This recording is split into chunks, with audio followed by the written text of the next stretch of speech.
ফেব্রুয়ারি প্রায় শেষ। মহানগরী কলকাতা থেকে শীতটা যাই যাই করেও যাচ্ছে না। একটু দূরেই দাঁড়িয়ে অপেক্ষায় আছে বসন্ত। ফেব্রুয়ারির এই আলস্যমাখা বিকেলটায় আমাদের গল্পটা গুটি গুটি পায়ে এসে দাঁড়িয়েছে উত্তর কলকাতার কোনো একটা অঞ্চলের এই পুরনো কিন্তু বিরাট বাড়িটার সামনে, চৌধুরী ভিলা। বাড়িটার দোতলার পূর্ব প্রান্তের একটা ঘরে দুজন এই মুহূর্তে উপস্থিত। তাদের কথোপকথনেই এই গল্পের শুরু। দিদি, দিদি, তোর মতো অত সাহস আমার নেই রে। কেন জানি না, বাবার গলার আওয়াজটা শুনলেই আমার রক্তটা জল হয়ে যায়। ওটা কথার কথা। আসলে রক্ত সবসময় রক্তই থাকে, জল হয় না। তুই যত সহজে বলতে পারিস, আমি তো সেটা পারি না। এত বড় হয়ে গেলি, চাকরি করছিস, বিয়ে করতে যাচ্ছিস, এখনো পারিস না তো আর কবে পারবি? বিয়ে? দিদি, দিদি, আমার মনে হয় যে আমাদের আরো একবার ভেবে দেখা উচিত। আর কয়েক ঘন্টা পর তোদের রেজিস্ট্রি, একটু বাদই তোকে বেরোতে হবে। টেনশন করিস না, সব ব্যবস্থা তো করাই আছে। বাবা কিছুতেই মেনে নেবে না, কিছুতেই না। তুই শেভ করেছিস? দেখি আমাদের টাকা।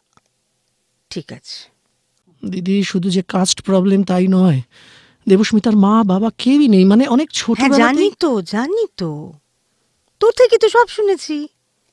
তবে মেয়েটা কিন্তু ভারী মিষ্টি, আর বুদ্ধিটাও তোর থেকে বেশি। সুপ্রকাশ চৌধুরীর কাছে কিন্তু বংশ পরিচয়টাই সব থেকে বড়। তাতে সমস্যা কোথায়?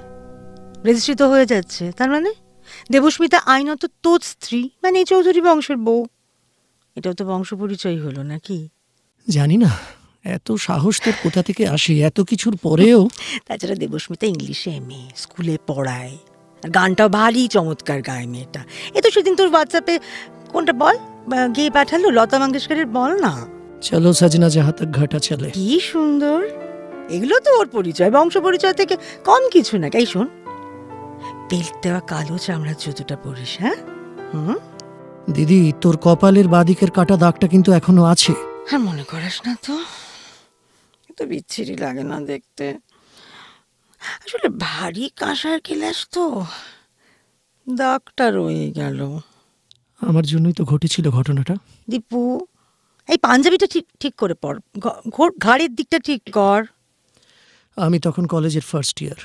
আমাদের ইকোনমিক্স ডিপার্টমেন্ট থেকে দিন তিনেকের জন্য একটা ট্যুর। বাবা যথারীতি যেতে দেবে না, আর তুই আমার হয়ে বাবার সাথে তর্ক করছিলি। মেয়ে মুখে মুখে তর্ক করবে আর সুপ্রকাশ চৌধুরীর আভিজাত্য কি সেটা মেনে নিতে পারে?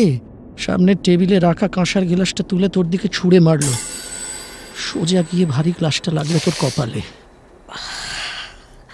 3টে সেলাই।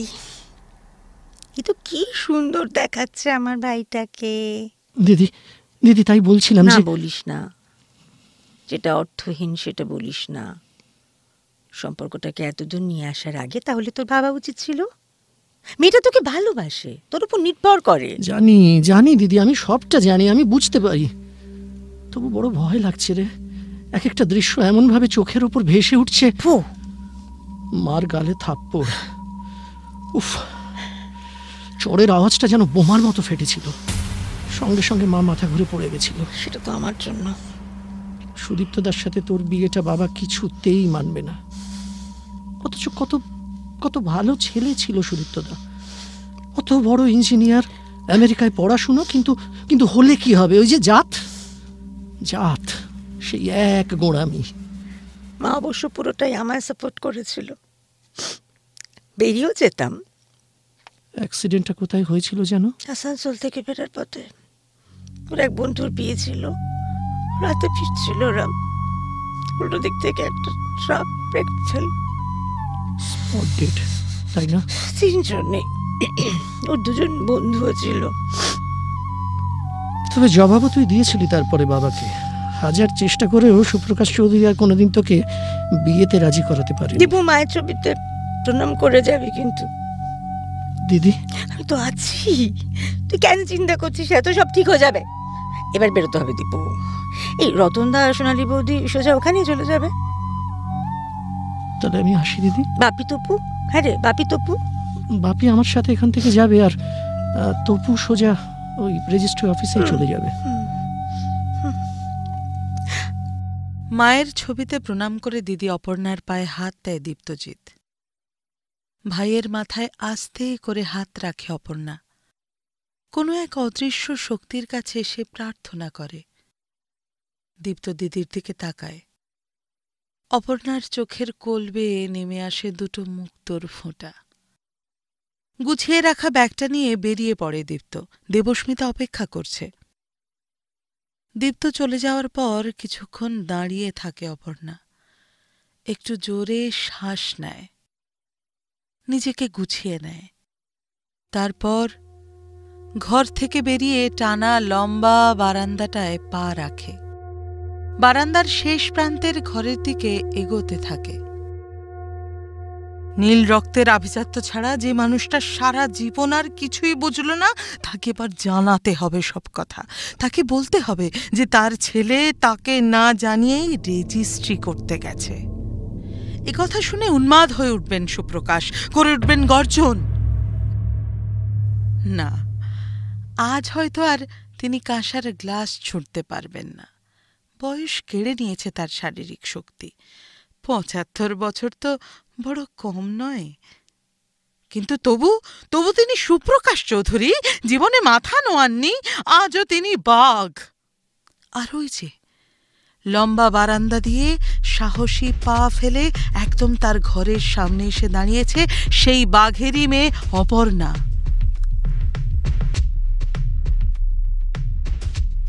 শেষ ফেব্রুয়ারির ঝাপসা সন্ধেতে বিদায়ী উত্তরে হাওয়ায় হঠাৎই দূর থেকে ভেসে এলো সানাইয়ের সুর। অপর্ণা সুপ্রকাশের ঘরের দরজা ঠেলে ঢুকল।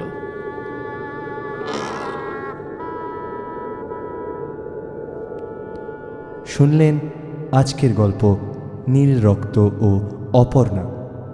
রচনা অনুরাগ মিত্র, সূত্রধর রিমি বিশ্বাস, অপর্ণা তুলিকা বসু, দীপ্ত অনুরাগ মিত্র, আবহ ও স্পেশাল এফেক্টসে শঙ্খ বিশ্বাস, শব্দগ্রহণ golden dream studio, sound design Shankha Biswas. আমাদের কাজ আপনাদের ভালো লেগে থাকলে লাইক শেয়ার করুন, অবশ্যই চ্যানেলটি সাবস্ক্রাইব করুন এবং কমেন্ট সেকশনে আমাদের কাজ সম্পর্কে মতামত জানাতে অবশ্যই ভুলবেন না কিন্তু।